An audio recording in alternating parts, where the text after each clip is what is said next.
O grande conflito. O grande juízo de investigação. Eu continuei olhando, diz o profeta Daniel, até que foram postos uns tronos e um ancião de dias se assentou. O seu vestido era branco como a neve e o cabelo de sua cabeça como a limpa lã. O seu trono chamas de fogo e as rodas dele fogo ardente. Um rio de fogo manava e saía de diante dele. Milhares de milhares o serviam e milhões de milhões estavam diante dele. Assentou-se o juízo e abriram-se os livros. Daniel 7, 9 e 10.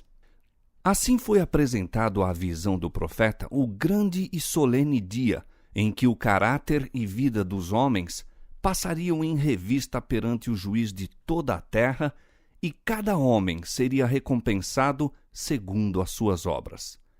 O ancião de dias é Deus, o Pai. Diz o salmista: antes que os montes nascessem, ou que tu formasses a terra e o mundo, sim, de eternidade a eternidade, tu és Deus. Salmo 90, verso 2. É Ele, fonte de todo o ser e de toda a lei, que deve presidir o juízo. E santos anjos, como ministros e testemunhas, em número de milhares e milhões de milhões, assistem a esse grande tribunal. E eis que vinha nas nuvens do céu um como o Filho do Homem, e dirigiu-se ao ancião de dias, e o fizeram chegar até ele. E foi-lhe dado o domínio e a honra e o reino, para que todos os povos, nações e línguas o servissem. O seu domínio é um domínio eterno, que não passará. Daniel capítulo 7, versos 13 e 14. A vinda de Cristo aqui descrita não é a segunda vinda à terra. Ele vem ao ancião de dias no céu para receber o domínio, a honra e o reino, os quais lhe serão dados ao final da sua obra de mediador. É esta vinda, e não o seu segundo advento à terra, que foi predita na profecia como devendo ocorrer ao terminarem os 2.300 dias em 1844. Assistido por anjos celestiais, nosso grande sumo sacerdote entra no lugar santíssimo e ali comparece à presença de Deus a fim de se entregar aos últimos atos de seu ministério em prol do homem, a saber, realizar a obra do juízo de investigação e fazer expiação por todos os que verificarem com direito aos benefícios da mesma. No cerimonial típico, somente os que tinham vindo perante Deus com confissão e arrependimento e cujos pecados, por meio do sangue da oferta para o pecado, eram transferidos para o santuário, é que tinham parte na cerimônia do dia da expiação. Assim, no grande dia da expiação final e do juízo de investigação, os únicos casos a serem considerados são os do povo professo de Deus. O julgamento dos ímpios constitui obra distinta e separada e ocorre em ocasião posterior. É tempo que comece o julgamento pela casa de Deus, e se primeiro começa por nós, qual será o fim daqueles que são desobedientes ao Evangelho? 1 São Pedro, capítulo 4, verso 17. Os livros de registro no céu, nos quais estão relatados os nomes e ações dos homens, deve determinar a decisão do juízo. Diz o profeta Daniel: assentou-se o juízo e abriram-se os livros. O escritor do Apocalipse, descrevendo a mesma cena, acrescenta: abriu-se outro livro que é o da vida, e os mortos foram julgados pelas coisas que estavam escritas nos livros, segundo as suas obras.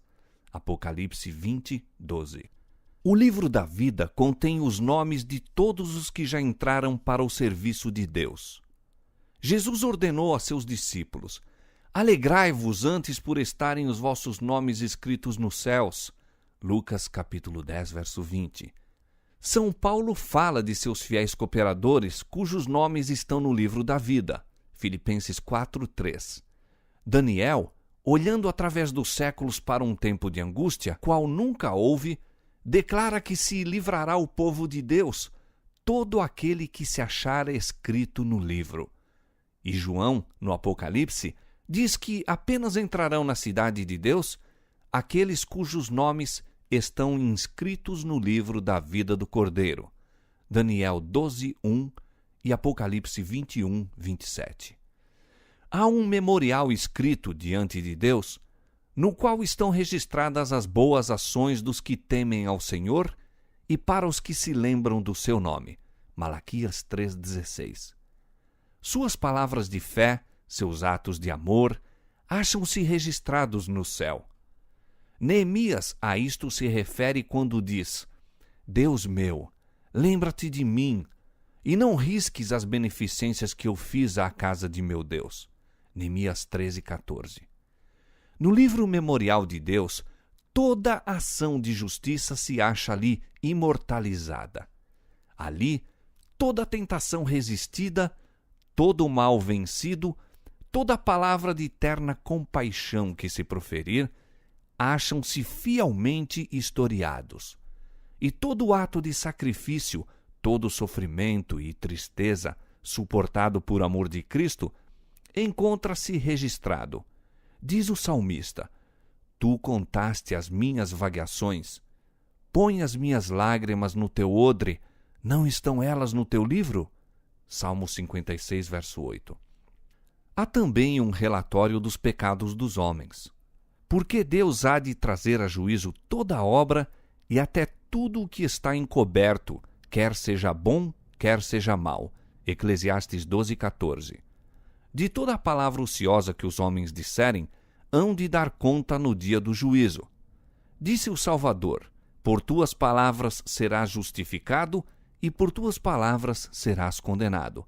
Mateus 12, 36 e 37. Os propósitos e intuitos secretos aparecem no infalível registro, pois Deus trará à luz as coisas ocultas das trevas e manifestará os desígnios dos corações. 1 Coríntios capítulo 4, verso 5. Eis que está escrito diante de mim as vossas iniquidades e juntamente as iniquidades de vossos pais, diz o Senhor. Isaías 65, versos 6 e 7. A obra de cada homem passa em revista perante Deus e é registrada pela sua fidelidade ou infidelidade. Ao lado de cada nome nos livros dos céus estão escritos com terrível exatidão toda má palavra, todo ato egoísta, todo dever não cumprido e todo pecado secreto, juntamente com toda artificiosa hipocrisia. Advertências ou admoestações enviadas pelo céu e que foram negligenciadas, momentos desperdiçados, oportunidades não aproveitadas, influência exercida para o bem ou para o mal, juntamente com seus resultados de vasto alcance, tudo é historiado pelo anjo relator. A lei de Deus é a norma pela qual o caráter e vida dos homens serão aferidos no juízo. Diz o sábio: teme a Deus e guarda os seus mandamentos, porque este é o dever de todo homem, porque Deus há de trazer a juízo toda a obra. Eclesiastes capítulo 12, versos 13 e 14.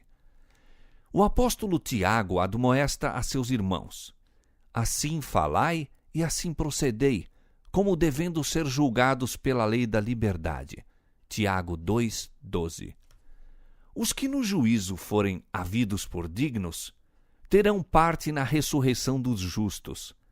Disse Jesus: os que forem havidos por dignos de alcançar o mundo vindouro e a ressurreição dos mortos, são iguais aos anjos e são filhos de Deus, sendo filhos da ressurreição. Lucas capítulo 20, versos 35 e 36.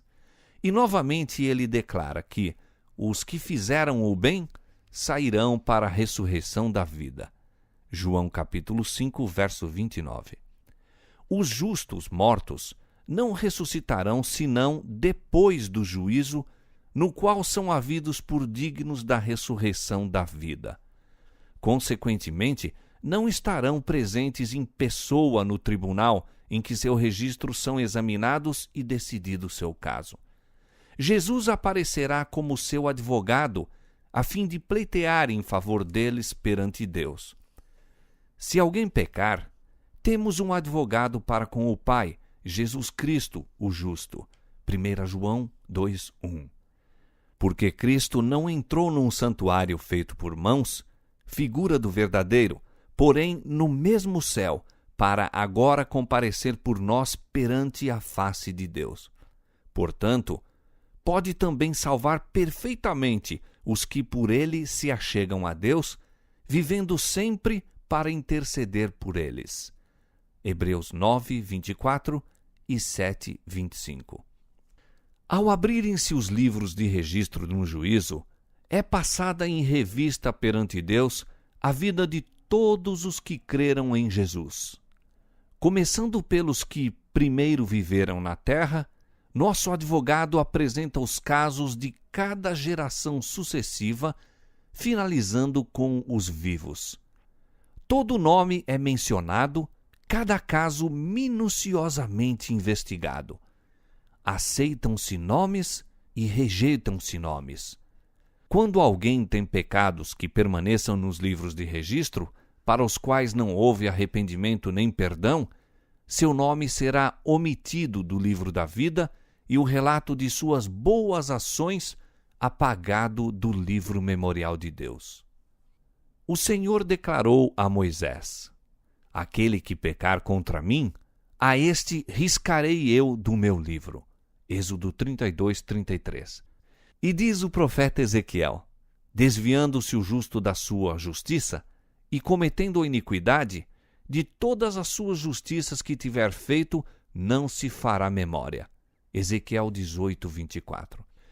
Todos os que verdadeiramente se tenham arrependido do pecado e que pela fé hajam reclamado o sangue de Cristo como seu sacrifício expiatório, tiveram o perdão aposto ao seu nome nos livros do céu, tornando-se eles participantes da justiça de Cristo e verificando-se estar o seu caráter em harmonia com a lei de Deus, seus pecados serão riscados, e eles próprios havidos por dignos da vida eterna. O Senhor declara pelo profeta Isaías: eu mesmo, sou o que apago as tuas transgressões por amor de mim, e dos teus pecados me não lembro. Isaías 43:25. Disse Jesus: o que vencer será vestido de vestes brancas, e de maneira nenhuma riscarei o seu nome do livro da vida. E confessarei o seu nome diante de meu Pai e diante de meus anjos. Qualquer que me confessar diante dos homens, eu o confessarei diante de meu Pai que está nos céus.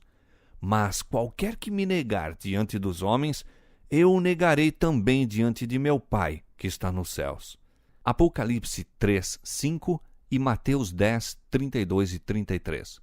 O mais profundo interesse manifestado entre os homens nas decisões dos tribunais terrestres não representa senão palidamente o interesse demonstrado nas cortes celestiais quando os homens incertos nos livros da vida aparecem perante o juiz de toda a terra. O intercessor divino apresenta a petição para que sejam perdoadas as transgressões de todos os que venceram pela fé em seu sangue, a fim de que sejam restabelecidos em seu lar edênico e coroados com ele como co-herdeiros do primeiro domínio. Miqueias 4:8. Satanás, em seus esforços para enganar e tentar a nossa raça, pensara frustrar o plano divino na criação do homem.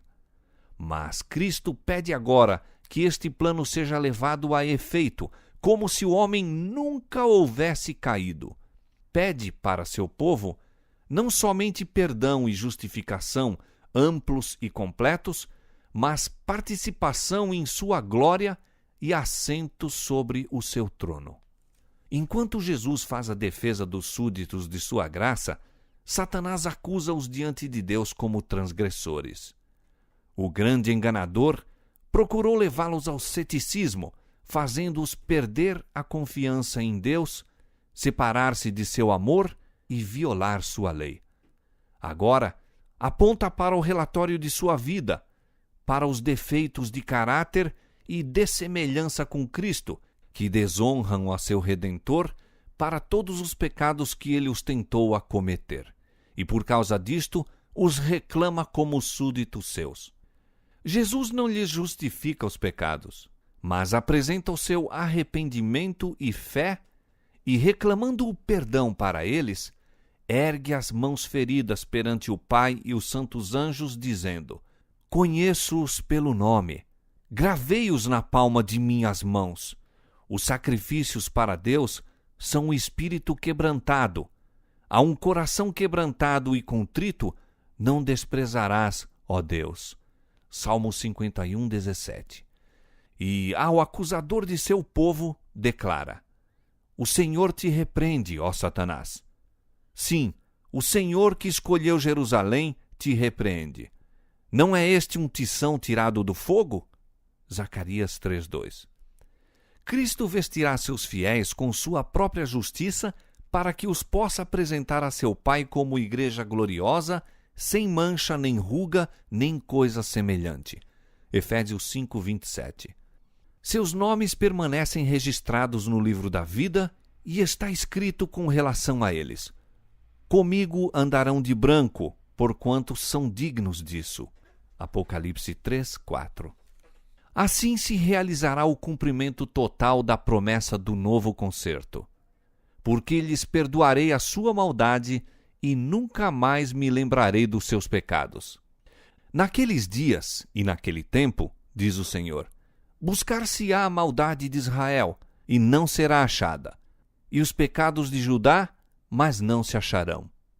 Jeremias 31, 34 e 50, 20. Naquele dia o renovo do Senhor será cheio de beleza e de glória, e o fruto da terra excelente e formoso para os que escaparem de Israel. E será que aquele que ficar em Sião e o que permanecer em Jerusalém será chamado santo. Todo aquele que estiver inscrito entre os vivos em Jerusalém. Isaías capítulo 4, versos 2 e 3. A obra do juízo investigativo e extinção dos pecados deve efetuar-se antes do segundo advento do Senhor. Visto que os mortos são julgados pelas coisas escritas nos livros, é impossível que os pecados dos homens sejam cancelados antes de concluído o juízo em que seu caso deve ser investigado. Mas o apóstolo Pedro declara expressamente que os pecados dos crentes serão apagados quando vierem os tempos do refrigério pela presença do Senhor e ele enviar a Jesus Cristo. Atos 3, 19 e 20. Quando se encerrar o juízo de investigação, Cristo virá, e seu galardão estará com ele, para dar a cada um segundo for a sua obra. No culto típico, o sumo sacerdote, havendo feito expiação por Israel, saía e abençoava a congregação. Assim, Cristo, no final de sua obra de mediador, aparecerá sem pecado para a salvação, Hebreus 9, 28, a fim de abençoar com a vida eterna seu povo que o espera. Como o sacerdote, ao remover do santuário os pecados, confessava-os sobre a cabeça do bode emissário, semelhantemente Cristo porá todos esses pecados sobre Satanás, o originador e instigador do pecado. O bode emissário, levando os pecados de Israel, era enviado à terra solitária. Levítico 16, 22. De igual modo, Satanás, levando a culpa de todos os pecados que induziu o povo de Deus a cometer, estará durante 1000 anos circunscrito à terra, que então se achará desolada, sem moradores, e ele sofrerá finalmente a pena completa do pecado nos fogos que destruirão todos os ímpios. Assim, o grande plano da redenção atingirá seu cumprimento na extirpação final do pecado e no livramento de todos os que estiverem dispostos a renunciar o mal. No tempo indicado para o juízo, o final dos 2.300 dias em 1844, iniciou-se a obra de investigação e apagamento dos pecados. Todos os que já professaram o nome de Cristo serão submetidos àquele prescrutador escrutínio. Tanto os vivos como os mortos devem ser julgados pelas coisas escritas nos livros segundo as suas obras. Pecados que não houve arrependimento e que não foram abandonados não serão perdoados nem apagados dos livros de registro, mas ali permanecerão para testificar contra o pecador no dia de Deus.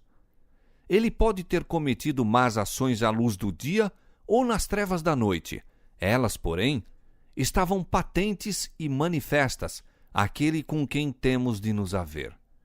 Anjos de Deus testemunharam cada pecado, registrando-os nos relatórios infalíveis. O pecado pode ser escondido, negado, encoberto ao pai, mãe, esposa, filhos e companheiros. Ninguém, a não ser os seus autores culpados, poderá alimentar a mínima suspeita da falta. Ela, porém, jaz descoberta perante os seres celestiais. As trevas da noite mais escura, os segredos de todas as artes enganadoras, não são suficientes para velar do conhecimento do Eterno um pensamento que seja. Deus tem um relatório exato de toda a conta injusta e de todo negócio desonesto. Não se deixe enganar pela aparência de piedade. Não comete erros em sua apreciação do caráter. Os homens podem ser enganados pelos que são de coração corrupto, mas Deus penetra todos os disfarces e lê a vida íntima. Quão solene é esta consideração! Dia após dia que passa para a eternidade, traz a sua enorme porção de relatos para os livros do céu. Palavras, uma vez faladas, e ações, uma vez praticadas, nunca mais se podem retirar. Os anjos têm registrado tanto as boas obras como as más. Nem o mais poderoso guerreiro pode revogar a relação dos acontecimentos de um único dia sequer. Nossos atos, palavras e mesmo nossos intuitos mais secretos, tudo tem o seu peso ao decidir-se nosso destino para a felicidade ou para a desdita. Ainda que esquecidos por nós, darão o seu testemunho para justificar ou condenar. Assim como os traços da fisionomia são reproduzidos com precisão infalível sobre a polida chapa fotográfica, assim o caráter é fielmente delineado nos livros do céu. Todavia, quão pouca solicitude é experimentada com referência àquele registro que deve ser posto sob o olhar dos seres celestiais. Se pudesse correr o véu que separa o mundo visível do invisível, e os filhos dos homens contemplasse um anjo registrando toda palavra e ação que eles deverão novamente encontrar no juízo, quantas palavras que diariamente se proferem ficariam sem ser faladas e quantas ações sem ser praticadas. No juízo será examinado o uso feito de cada talento. Como empregamos nós o capital que nos foi oferecido pelo céu? Receberá o Senhor, à sua vinda, aquilo que é seu com juros? Empregamos nós as faculdades que nos foram confiadas nas mãos, no coração e no cérebro, para a glória de Deus e bênção do mundo? Como usamos nosso tempo, nossa pena, nossa voz, nosso dinheiro, nossa influência? Que fizemos por Cristo na pessoa dos pobres, aflitos, órfãos ou viúvas? Deus nos fez depositários de sua santa palavra. Que fizemos com a luz e verdade que se nos deram para tornar os homens sábios para a salvação? Nenhum valor existe na mera profissão de fé em Cristo. Unicamente o amor que se revela pelas obras é considerado genuíno. Contudo, é unicamente o amor que, à vista do céu, torna de valor qualquer ato. O que quer que seja feito por amor, seja embora pequenino na apreciação dos homens, é aceito e recompensado por Deus. O oculto egoísmo humano permanece manifesto nos livros do céu. Existe o relato de deveres não cumpridos para com os semelhantes, do esquecimento dos preceitos do Salvador. Ali verão quantas vezes foram cedidos a Satanás o tempo, o pensamento, a força, os quais pertenciam a Cristo. Triste é o relato que os anjos levam para o céu. Seres inteligentes, seguidores professos de Cristo, estão absortos na aquisição de posses mundanas ou do gozo de prazeres terrenos. Dinheiro, tempo e força são sacrificados na ostentação e condescendência próprias. Poucos, porém, são os momentos dedicados à prece, ao exame das Escrituras, à humilhação da alma e confissão do pecado. Satanás concebe inumeráveis planos para nos ocupar a mente, para que ela se não detenha no próprio trabalho, como deveremos estar mais bem familiarizados. O arqui-enganador odeia as grandes verdades que apresentam um sacrifício expiatório e um todo-poderoso mediador. Sabe que, para ele, tudo depende de desviar a mente de Jesus e de sua verdade. Os que desejam participar dos benefícios da mediação do Salvador não devem permitir que coisa alguma interfira com seu dever de aperfeiçoar a santidade no temor de Deus. As preciosas horas, em vez de serem entregues ao prazer, à ostentação ou ambição de ganho, devem ser dedicadas ao estudo da palavra da verdade com fervor e oração. O assunto do santuário e do juízo de investigação deve ser claramente compreendido pelo povo de Deus. Todos necessitam para si mesmos de conhecimento sobre a posição e obra de seu grande sumo sacerdote. Aliás, ser-lhes-á impossível exercerem a fé que é essencial neste tempo ou ocupar a posição que Deus lhes deseja confiar. Cada indivíduo tem uma alma a salvar ou perder. Cada qual tem um caso pendente no tribunal de Deus. Cada um há de defrontar face a face o grande juiz. Quão importante é, pois, que todos contemplem muitas vezes a cena solene em que o juiz se assentará e os livros se abrirão, e em que, juntamente com Daniel, cada pessoa deve estar na sua sorte no fim dos dias. Todos os que receberam luz sobre estes assuntos devem dar testemunho das grandes verdades que Deus lhes confiou. O santuário no céu é o próprio centro da obra de Cristo em favor dos homens. Diz respeito a toda alma que vive sobre a terra. Patenteia-nos o plano da redenção, transportando-nos mesmo até ao final do tempo e revelando o desfecho triunfante da controvérsia entre a justiça e o pecado. É da máxima importância que todos investiguem acuradamente estes assuntos e possam dar resposta a qualquer que lhes peça a razão da esperança que neles há. A intercessão de Cristo no santuário celestial em prol do homem é tão essencial ao plano da salvação como o foi sua morte sobre a cruz. Pela sua morte iniciou essa obra, para cuja terminação ascendeu ao céu depois de ressurgir.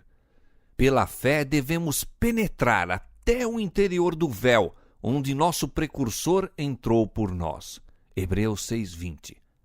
Ali se reflete a luz da cruz do Calvário. Ali podemos obter intuição mais clara dos mistérios da redenção. A salvação do homem se efetua a preço infinito para o céu.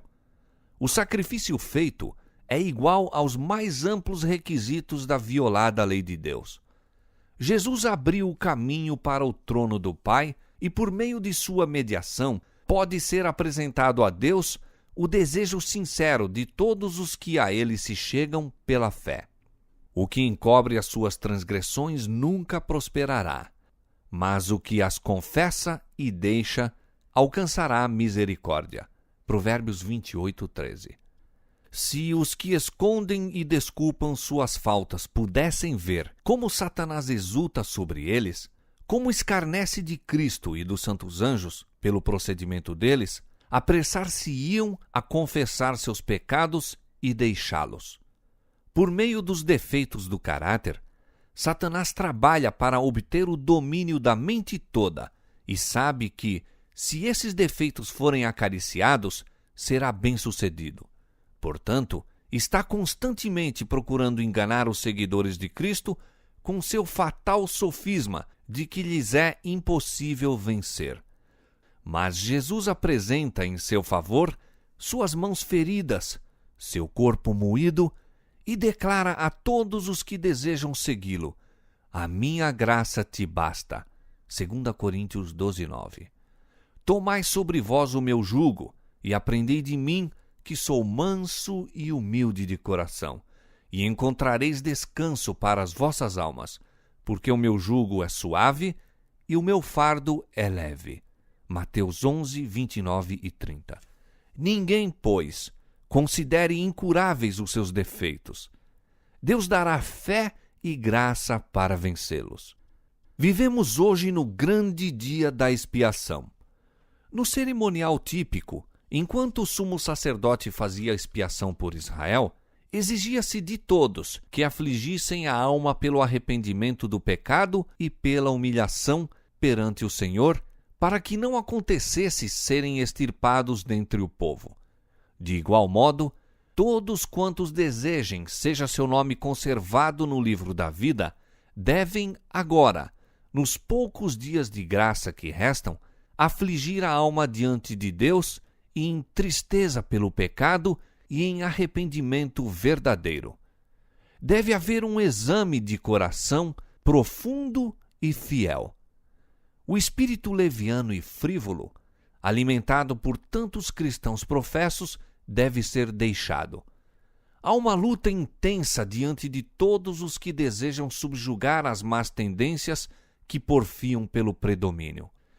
A obra de preparação é uma obra individual. Não somos salvos em grupos. A pureza e devoção de um não suprirá a falta dessas qualidades em outro.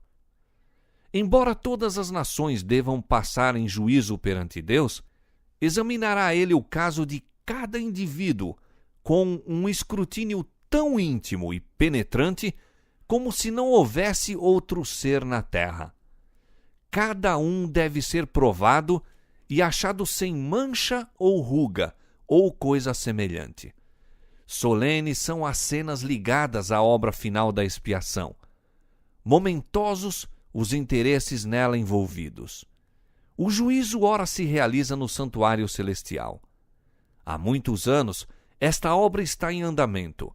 Breve, ninguém sabe quão breve, passará ela aos casos dos vivos. Na augusta presença de Deus, nossa vida deve passar por exame. Atualmente, mais do que em qualquer outro tempo, importa a toda a alma atender à admoestação do Salvador. Vigiai e orai, porque não sabeis quando chegará o tempo. Marcos 13, 33. Se não vigiares, virei a ti como um ladrão, e não saberás a que hora sobre ti virei. Apocalipse 3, 3. Quando se encerrar a obra do juízo de investigação, o destino de todos será decidido ou para a vida ou para a morte. O tempo da graça finaliza pouco antes do aparecimento do Senhor nas nuvens do céu. Cristo, no Apocalipse, prevendo aquele tempo, declara: quem é injusto, faça injustiça ainda. Quem está sujo, suje-se ainda. E quem é justo, faça justiça ainda. E quem é santo, seja santificado ainda. E eis que cedo venho, e o meu galardão está comigo para dar a cada um segundo a sua obra. Apocalipse 22, 11 e 12. Os justos e os ímpios estarão ainda a viver sobre a terra em seu estado mortal. Estarão os homens a plantar e a construir, comendo e bebendo, todos inconscientes de que a decisão final, irrevogável, foi pronunciada no santuário celestial. Antes do dilúvio, depois que Noé entrou na arca, Deus o encerrou ali e excluiu os ímpios. Mas, durante 7 dias, o povo, não sabendo que seu destino se achava determinado, continuou em sua vida de descuido e de amor aos prazeres, zombando das advertências sobre o juízo iminente. Assim, diz o Salvador, será também a vinda do Filho do Homem. Mateus 24:39. Silenciosamente, despercebida como o ladrão à meia-noite, virá a hora decisiva que determinará o destino de cada homem, sendo retraída para sempre a oferta de misericórdia ao homem culpado. Vigiai, pois, para que, vindo de improviso, não vos ache dormindo. Marcos 13:35 e 36. Perigosa é a condição dos que, cansando-se de vigiar, volvem às atrações do mundo. Enquanto o homem de negócios está absorto em busca de lucros, enquanto o amante dos prazeres procura satisfazer aos mesmos, enquanto a escrava da moda está a arranjar os seus adornos, pode ser que naquela hora o juiz de toda a terra pronuncie a sentença: pesado foste na balança e foste achado em falta. Daniel 5:27.